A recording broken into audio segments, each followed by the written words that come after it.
So today I wanted to talk about the intermediate objects or intermediate shapes in Maya and how they might affect you while you are dealing with deformers and rigging in Maya. So here I've got two meshes. One is referenced and then the other one I just created in this scene. And I'll show you why I've got those in just a second.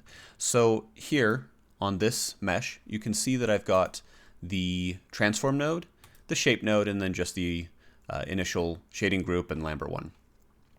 If I create a cluster on there or any deformer, it will create this orig shape node.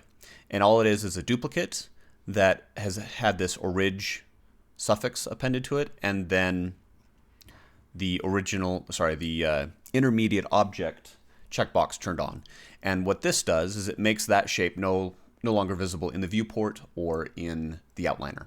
So you can actually test that by clicking here, and you'll see that it makes it go away in the viewport. And if we show shapes here, you can see you only see the one, but if I turn this off, it will make it disappear. And you can turn this one on and see that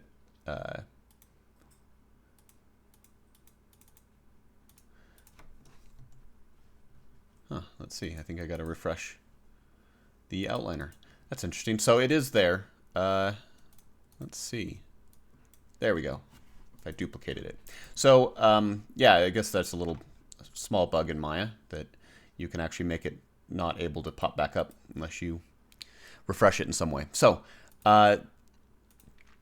so the deformer uses that intermediate shape for its thing, and you don't usually need to deal with it.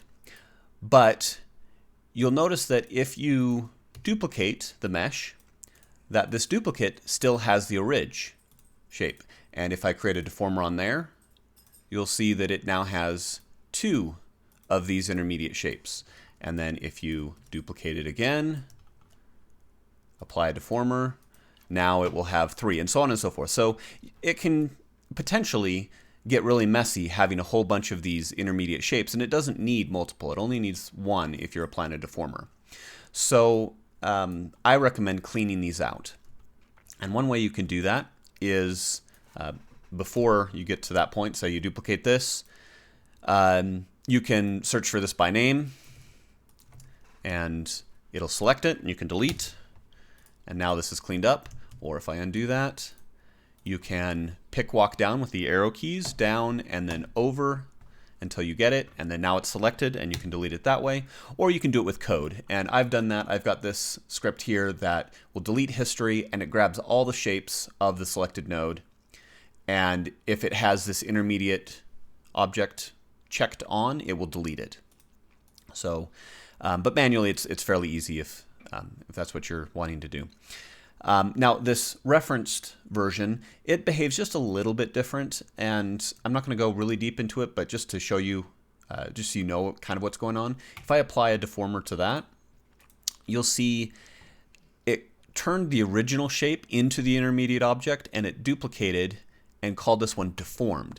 And there are reasons for that that have to do with the reference, but really all you need to know is that this one is the reference shape and this one is not, and this is the one that the deformer applies all of its deformation to, and it's what's visible in the scene at this point. So if you're needing to clean this one up, so if I duplicate this and move it up, because it's a duplicate, you could like pick walk down and look for the one that's intermediate and delete that. But now your shape node is called the original P-sphere shape 1 deformed 3. So you might want to come in here and just rename that. Oop. My goodness. There we go. Sorry about that. You might want to come and rename that. But just something to be aware of. That's what happens there. Anyway, I hope that helps explain this. I know that there can be problems with some software plugins that deal with these meshes if it has multiple intermediate shapes. So I try to keep mine clean, and hopefully this helps you in case you run into an issue where you have a whole bunch of intermediate shapes and a plugin won't work. Anyway, let me know if you have any questions, and good luck with whatever you're working on. Bye.